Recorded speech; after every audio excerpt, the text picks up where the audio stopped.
Hello students, कैसे हो? I hope सब ठीक ठाक होंगे। बेटा आज का अपना जो मेन टॉपिक होगा वो ग्रेटेस्ट कॉमन डिवाइजर और एलसीएम पे चलेगा। दोनों ही डेफिनेशन नंबर थ्योरी को देखते हुए बहुत मोस्ट इम्पॉर्टेंट है। बेटा फर्स्ट जो आपकी डेफिनेशन होगी आज की वो होगी ग्रेटेस्ट कॉमन डिवाइजर। एक बार थोड़ा ध्यान से देखना है बेटा। ग्रेटेस्ट कॉमन डिवाइजर कौन होगा, इसका नेम देखते हैं। पहले डिवाइजर की बात करते हैं। फर्स्ट वो डिवाइजर होगा, दूसरी बात वो कॉमन डिवाइजर होगा, और थर्ड पॉइंट क्या कहता है कि वो कॉमन डिवाइजर भी ग्रेटेस्ट होगा, सबसे बड़ा होगा। ओके, तो मैथमेटिकल डेफिनेशन क्या बनती है इसकी? A positive integer D is said to be greatest common divisor, that is GCD, of two integers a and b, at least one non-zero if d divides a and d divides b. Second condition कहती है कि if c divides a and c divides b then c divides d where c is less than equal d. बेटा एक बार थोड़ा सा ध्यान से दोबारा देखते हैं। यहाँ पे जो मोस्ट इम्पॉर्टेंट पॉइंट है वो क्या है बेटा? फर्स्ट पॉइंट नोट कर सकते हैं कि जो जीसीडी होगा वो एक पॉजिटिव इंटीजर डी होगा, ठीक है। दूसरा, जीसीडी एग्जिस्ट किनका करेगा? Two integers A and B, at least one non zero, कम से कम एक बेटा नॉन जीरो होगा, ठीक है। ओके, अब डी जीसीडी होगा, दैट इज वो डिवाइजर होगा दोनों का। तो फर्स्ट पॉइंट कहता है कि D divides A and D divides B. यहाँ से हमें मिला कि D is the common divisor of A and B. Second condition कहती है कि if C divides A and C divides B then C divides D. बेटा हमें ग्रेटेस्ट कॉमन डिवाइजर चाहिए, सबसे बड़ा। बेटा सबसे बड़ा तो हम तभी कहेंगे ना जब और जो बाकी बचे वो उससे लेस होंगे, दैट इज कंपेयर करेंगे। तो उस कंपैरिजन के लिए हमने कोई दूसरा सी लिया। कहता कि अगर कोई और कॉमन डिवाइजर सी मिल जाता है, C divides A and C divides B, that is C is the common divisor of A and B, then C divides D. तो जो सी होगा, जो दूसरा मिलेगा, वो जीसीडी को डिवाइड करेगा, because GCD is the greatest. Okay, तो where C is less than equal D, ठीक है। अब इसके कुछ एक एग्जाम्पल करते हैं बेटा। फर्स्ट अपने पास आता है जीसीडी ऑफ 6 एंड 0। 6 एंड 0 के जीसीडी फाइंड करना है। उससे पहले इनके डिवाइजर की बात करते हैं। बेटा 6 के डिवाइजर कौन होंगे? सबको पता है, +-1 +-2 +-3 +-6 is the divisor of 6। Okay, 0 के डिवाइजर की बात करते हैं। तो 0 का डिवाइजर बेटा 0 तो होता नहीं है। 0 को छोड़ के बाकी दुनिया के जितने भी इंटीजर्स हैं सभी 0 को डिवाइड करते हैं, है ना। 0 खुद का डिवाइजर नहीं होता बेटा, 0 बेचारा किसी का डिवाइजर नहीं होता। ओके, तो 0 को छोड़ के कौन बचा? +-1 +-2 +-3 +-4 +-5 +-6 एस सो ऑन, है ना। दोनों का कॉमन सबसे बड़ा, सबसे ग्रेटेस्ट डिवाइजर कौन सा आया? 6। That is GCD of 6 and 0 is 6। GCD of 0 and -6 की बात की जाए तो बेटा -6 के डिवाइजर वही होंगे जो 6 के हैं, है ना। डिवाइजर होने में प्लस माइनस कोई दिक्कत नहीं देता बेटा, बिकॉज डिवाइजर माइनस नेगेटिव और पॉजिटिव दोनों होते हैं। ओके, तो 0 और -6 का भी जीसीडी कितना आ गया? 6 आ गया। सिमिलरली आगे हमने एग्जांपल लिखे हैं GCD of 854, GCD of 8 and -54। बेटा जो 854 का होगा वो 8 -54 का होगा, वो ही -8 और 54 का होगा ना, और वो कौन होगा? 2 होगा। जीसीडी ऑफ -2 -6 की बात की जाए तो बेटा -2 और -6 का जीसीडी कितना होगा? ऑब्वियसली 2 होगा। जीसीडी ऑफ 0 0 की बात की जाए, बेटा आपने डेफिनेशन जब रीड की तो वहाँ पे आपने बोला था कि at least one non zero. GCD exist किनका करेगा? उनमें से, दोनों में से कम एक नॉन जीरो हो, और यहाँ पे तो दोनों ही जीरो आ गए, that is GCD is not defined. Okay, यहाँ से हमने बेटा कुछ ऑब्जर्व किया। Here we observe that GCD of A B is equal GCD of -AB and GCD of A minus B and is equal to GCD of -A and -B। मतलब मैंने देखा कि जो GCD हम फाइंड करते हैं वो न्यूमेरिकल वैल्यू पे डिपेंड करती है, ना कि नहीं उसके सिंबल पे, है ना। माइनस से कोई इफेक्ट नहीं पड़ता जीसीडी पे। तो जब भी किसी नेगेटिव वैल्यू का भी जीसीडी निकालने के लिए आ जाए तो आप नेगेटिव पे, माइनस के साइन पे ध्यान नहीं देंगे, वो नंबर क्या है उनका जीसीडी निकालेंगे। ओके, दूसरा हमने ऑब्जर्व किया बेटा कि GCD of A B is always greater than equal 1, क्योंकि हमने बोला कि जीसीडी इज द डिवाइजर, है ना। अब डिवाइजर भी होगा और साथ में कौन, वो एक इंटीजर होगा, साथ में दूसरा आपने ये भी बोला था डेफिनेशन में, this is the positive divisor, positive integer sorry, तो वो पॉजिटिव इंटीजर हो गया, दैट इज नेगेटिव गए, जीरो गया क्योंकि जीरो किसी का डिवाइजर नहीं होता, बचे कौन, 1 और 1 से greater, that is natural number का सेट। So GCD of A and B is greater than equal 1। तो बेटा ये अपनी जीसीडी की डेफिनेशन थी, आई होप सबको समझ आई होगी बेटा। इसके बाद हम चलते हैं least common multiple, that is LCM के पास।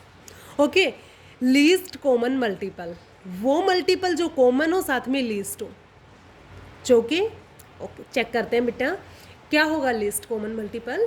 If A and B are non zero integer, ध्यान देना बेटा, if A and B are non zero integer then a positive integer L is said to be LCM of A and B. क्या मिला बेटा, A and B are non zero integer, that is जिनका LCM find करेंगे वो दोनों ही non zero होने चाहिए। साथ में कहता है कि then a positive integer L, मतलब जो एलसीएम बनेगा वो एक पॉजिटिव इंटीजर होगा, is said to be LCM of A and B. कब बेटा, first condition, L is the common multiple of A and B. Common multiple होगा इसका मतलब ए और बी उनके डिवाइजर होंगे, तो फर्स्ट कहता है कि A divides L and B divides L. Okay, so L is the common multiple of A and B. Second condition क्या कहती है, क्या प्रूव करना है, वो लीस्ट कॉमन मल्टीपल होगा, और बेटा जहाँ कंपैरिजन होता है वहाँ दूसरा उठा के लेके आते हैं उस जैसा और कंपैरिजन कर देते हैं। तो यहाँ पे हमें क्या चाहिए, कोई ऐसा कॉमन मल्टीपल चाहिए जो एल को least they, that is L से बड़ा बन जाए, है ना। तो सेकंड कहता है कि if A divides C and B divides C, that is C is the common multiple of A and B, then L divides C, तो एल सी को डिवाइड करेगा, that is L is less than equal C. Okay, तो L ये आपकी होगी least common multiple की definition. Okay, इसके एक आध एग्जाम्पल हम देखते हैं। हमने लिया एलसीएम ऑफ 20 एंड 30। 20 एंड 30 का एलसीएम सबको पता है बेटा 60 होगा, -20 30 का क्या होगा, हमें पता है बेटा वो कॉमन मल्टीपल जो पॉजिटिव हो और अपने आप में सबसे लीस्ट हो, तो ऑब्वियसली वो भी कौन होने वाला है, अपना 60, है ना। तो माइनस का बेटा एलसीएम में भी अपना कोई इफेक्ट नहीं पड़ रहा। ओके, दूसरा फोर्थ एग्जांपल हमने लिया है एलसीएम ऑफ 20 एंड 0। अच्छा, एलसीएम की डेफिनेशन जब हम लिख रहे थे तो हमने लिखा था if A and B are non zero integer, दोनों ही नॉन जीरो इंटीजर होंगे तो एलसीएम एग्जिस्ट करेगा। यहाँ पे तो एक जीरो आ गया, that is LCM not defined. LCM of 0 0, जब एक ही जीरो पे नोट डिफाइंड है तो दोनों पे तो नोट डिफाइंड होगा ही। Okay, this is our definition of least common multiple. इसके बाद बेटा इन पे डिपेंड्स एक दो थ्योरम्स हम करेंगे। इसके बाद बेटा फर्स्ट थ्योरम जो आपकी होगी आज की क्या है, if A is equal B Q plus R then GCD of A and B is equal GCD of B and R. कहता है कि A is equal B Q plus R type से अगर लिखा हुआ है तो ए बी का जो जीसीडी होगा वो इक्वल होगा बी आर के जीसीडी के। ये आपको प्रूव करना है, ठीक है। दोनों को इक्वल प्रूव करना है बेटा। प्रूव करते हुए हम क्या करेंगे, दोनों को डिफरेंट लेके चलेंगे, इन लास्ट दोनों को इक्वल दिखा देंगे। ओके, तो प्रूफ स्टार्ट करते हैं। जीसीडी किसका, ए बी और बी आर का लेना है, तो first we let GCD of A and B is D1 and GCD of B R is equal D2। Okay, now since GCD of A B is equal, मैंने D1 लिया ना, D1 is the GCD of A and B. So D1 divides A and D1 divides B. Okay, by definition of GCD. It's okay. अब बेटा जब D1 divide कर रहा है B को, तो हमने पढ़ा था कि if A divides B then A divides BX where X belongs in integer. तो यहाँ पे D1 B को डिवाइड कर रहा है तो D1 BQ को भी डिवाइड करेगा ना, where Q belongs in integer. ठीक है बेटा। अब बेटा D1 BQ को भी डिवाइड कर रहा है, D1 A को भी डिवाइड कर रहा है। कर रहा था ना, D1 A को डिवाइड कर रहा था, D1 B Q को डिवाइड कर रहा है, तो दोनों के डिफरेंस को भी डिवाइड करेगा, दोनों के सम को भी डिवाइड करेगा। So D1 divides A minus B Q.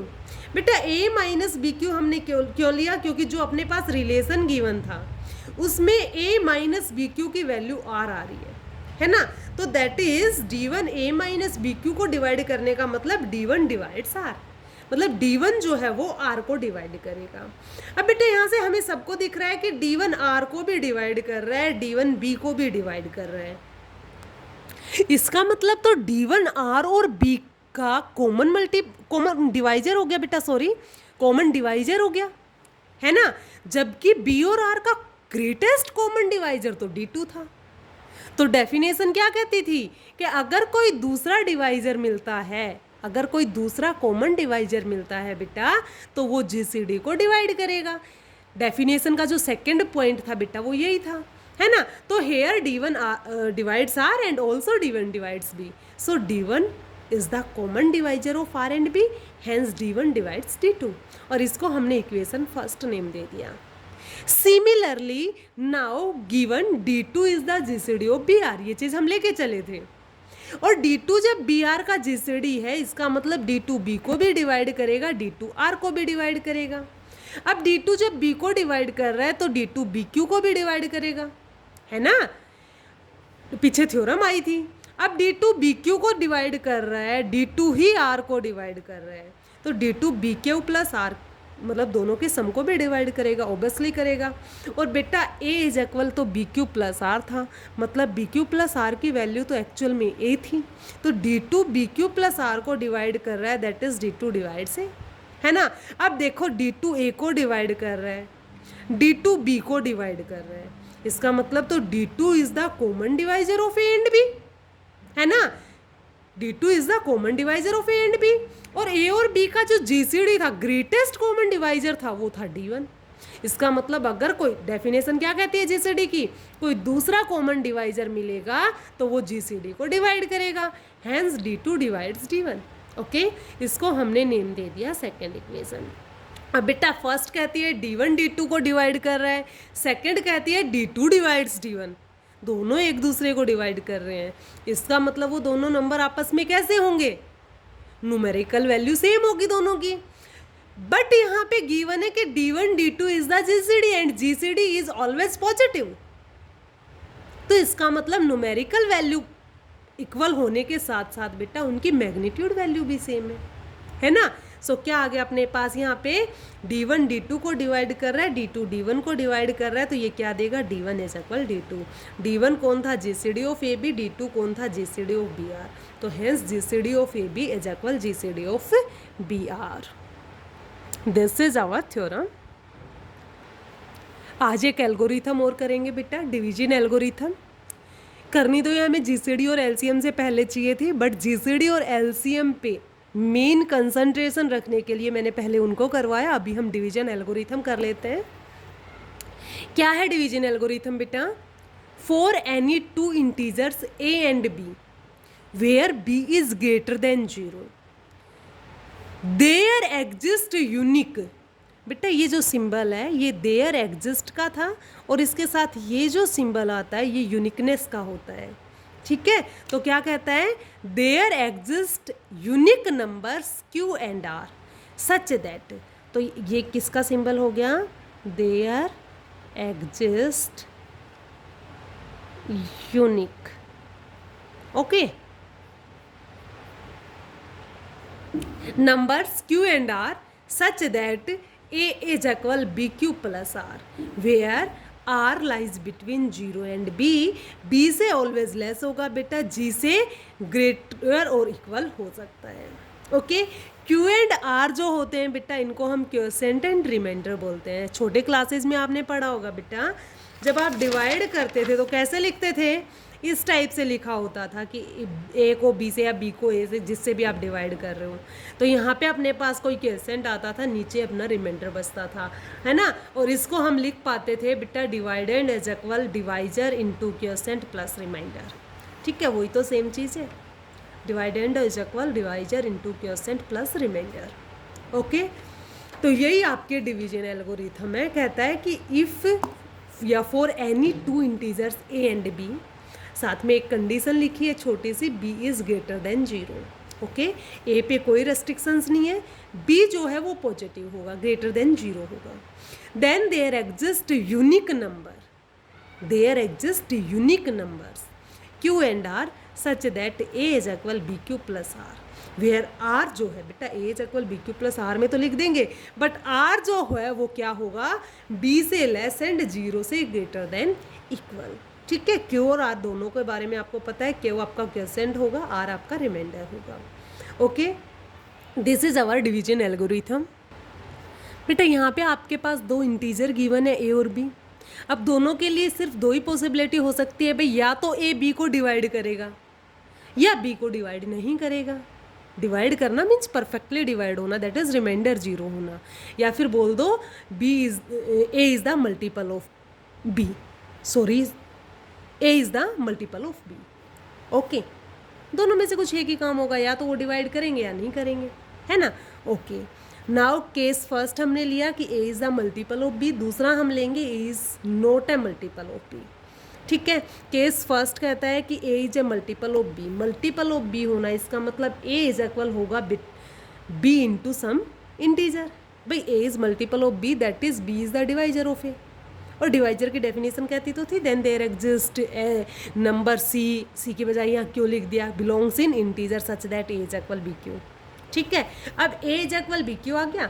अगर इसको मैं इसी फॉर्म में लिखना चाहूँ A is equal BQ plus R, तो R कौन है, अपना 0, और R 0 पॉसिबल है ना, less than 0 is the less than equal R, that is equal हो सकता है। तो फर्स्ट केस में R को 0 दे दिया। सेकेंड केस हम लेके चलते हैं A is not a multiple of B। अब not a multiple of B की बात की जाए, इसका मतलब कुछ ना कुछ रिमाइंडर बचेगा, है ना।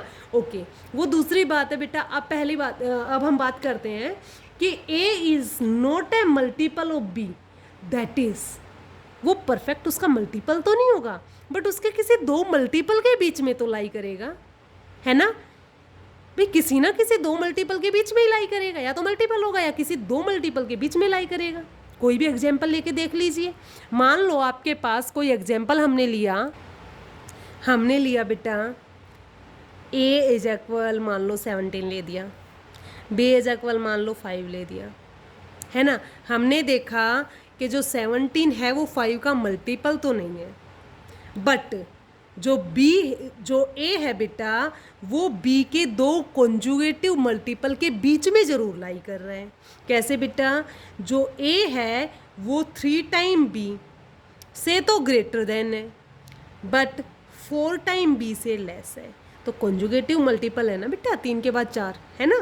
ओके, तो in this case A lies between two conjugative multiples of B, से हमने उनको नेम दे दिया BQ and BQ plus 1, conjugative चाहिए। ओके, क्यों कौन होगा बेटा, कोई भी इंटीजर होगा। तो यहाँ say that is A lies between BQ and BQ plus 1। Equal नहीं हो सकता, क्योंकि किसी दोनों में से एक के भी इक्वल हो गया, दैट इज वो मल्टीपल हो गया, जबकि हम नोट मल्टीपल लेके चले हैं। ओके, नोट मल्टीपल लेके चले हैं, अब वो मल्टीपल नहीं है, दैट इज स्ट्रिक्टली लेस और ग्रेटर होगा। ओके, तो BQ is less then A and less then, यहाँ से B की मल्टीप्लाई करवाएंगे तो बेटा BQ प्लस B आ जाएगा। मुझे चाहिए कौन, A is equal BQ plus R के पास जाना है, BQ उस साइड जाके माइनस का हो जाएगा, A minus BQ is equal R मिल जाएगा। दैट इज़ मैंने इसमें से BQ को सब्ट्रैक्ट किया तो बेटा यहाँ 0 बन गया, यहाँ A माइनस BQ आ गया, और यहाँ पे अपने पास बच गया B, है ना। A माइनस BQ तो कौन था, R था, that is R is less than B, है ना। 0 से ग्रेटर है बेटा, B से लेस है, और मुझे यही तो चाहिए था कि R lies between 0 and B। तो बेटा अपने पास दो केस थे, दोनों केस से क्या मिला, पहले केस ने R को इज इक्वल 0 दिया, कब, if A is the multiple of B। दूसरा केस ने R दिया R is lies between 0 and B, कब, if A is not a multiple of B। Now combining the both cases, क्या आ गया बेटा, if A is equal BQ plus R, then R is greater than equal 0 and less than B। Hence the result, यही आपकी theorem थी बेटा। Theorem का एक पार्ट हुआ बेटा, अभी से एक पार्ट और बचा है, यूनिकनेस भी प्रूव करनी थी। मैंने बार बार बोला था देयर एग्जिस्ट यूनिक, उस सिंबल के बारे में मैंने बार बार बताया था आपसे क्या था अपना, there exist unique, that is uniqueness भी होनी चाहिए किसकी, क्यू एंड आर की। तो यूनिकनेस दिखानी है अभी क्यू एंड आर की। और बेटा जब भी कहीं भी आपको मैथ्स में यूनिकनेस प्रूव करनी दे दी जाए, कहीं भी यूनिकनेस प्रूव करनी आ जाए, तो बेटा यूनिकनेस के लिए हम क्या करते हैं, उस चीज़ को डबल लेके चल पड़ते हैं, उस जैसी कोई और चीज़ लेके चल पड़ते हैं, और इन लास्ट कंट्राडिक्शन दिखा देते हैं, दैट इज़ उन दोनों को इक्वल दिखा देते हैं, कहते हैं कि दो डिफरेंट चीज़ थी, एक्चुअल में वो डिफरेंट ना हो के दोनों सेम ही है। ठीक है, दैट इज़ वो जो चीज़ है वो यूनिक है। ओके तो यहाँ पे भी हम कुछ ऐसा ही करने वाले हैं, हमें क्यू और आर की यूनिकनेस प्रूव करनी है। तो क्यू और आर क्वेश्चन और रिमाइंडर जैसा कोई और क्वेश्चन रिमाइंडर हम लेके चलेंगे, और इन लास्ट उन दोनों क्वेश्चन को इक्वल दिखा देंगे, दोनों रिमाइंडर्स को इक्वल दिखा देंगे। ओके तो suppose we have two other integers Q1 and R1 हमने लिया, सच दैट अब वो उस कंडीशन को फॉलो करेंगे उस जैसे हैं। तो A is equal BQ1 plus R1, where R1 कहाँ होगा, 0 से greater than equal and less than होगा B से। ठीक है, नाउ देखो इसको A is equal BQ plus R where R lies between 0 and B, जो पहले वाली इक्वेशन थी उसको फर्स्ट नेम दिया था, अभी जो हमने Q1 R1 के लिए लिया उसको सेकंड नेम दिया। और फ्रॉम फर्स्ट एंड सेकंड हम देखेंगे कि लेफ्ट हैंड साइड इक्वल है तो राइट हैंड साइड भी इक्वल होगी, that is BQ plus R is equal BQ1 plus R1, है ना। दोनों में क्या आ रहा है बेटा अपने पास, R1 को लेफ्ट हैंड साइड में ले गई, BQ को राइट हैंड साइड में ले गई, तो R minus R1 is equal BQ1 minus BQ हो गया। यहाँ इन दोनों में से B कॉमन आ रहा है, R minus R1 is equal B into Q1 minus Q। बेटा आपको लग नहीं रहा ये तो इस टाइप का है, A इज इक्वल BQ या BC। अगर ऐसा होता था तो बेटा B डिवाइड नहीं करता था A को, है ना। तो यहाँ पे A की रोल प्ले कर रहा है R माइनस R1, B की जगह आ रहा है B और C की जगह आ रहा है Q1 माइनस Q, है ना। That is B divides R minus R1, B divide कर रहा है R माइनस R1 को, और R माइनस R1 कौन है बेटा, रिमाइंडर्स हैं, और रिमाइंडर्स कौन है बेटा, B से लेस है।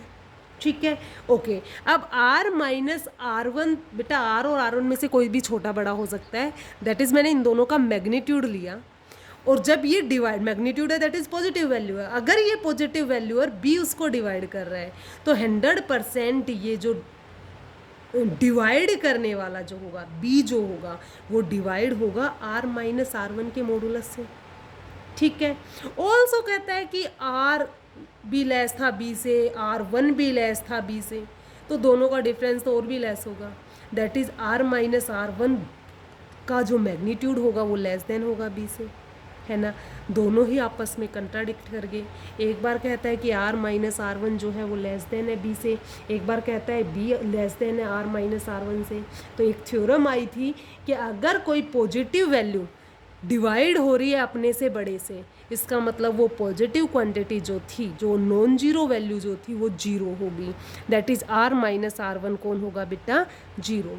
अब R minus R1 zero, that is R is equal R1। ठीक है, अब R इज इक्वल R1 जब मैं इस इक्वेशन में पुट करूंगी बेटा, तो ये तो दोनों सेम क्वांटिटी कैंसिल हो जाएंगी, that is BQ is equal BQ1, B से B हो गया कैंसिल, बच कौन गया, Q इज इक्वल Q1। तो मतलब यहाँ से क्या मिला, R R1 के बराबर है, Q Q1 के बराबर है, मतलब जो हमने लिया था वो तो Q और R के ही बराबर है। That is for any two integers A and B where B is greater than 0 there exist unique integers Q and R such that A is equal BQ plus R where R is greater than equal 0 and less than B. Hence the result. This is our last theorem for today. Thank you beta for watching this video.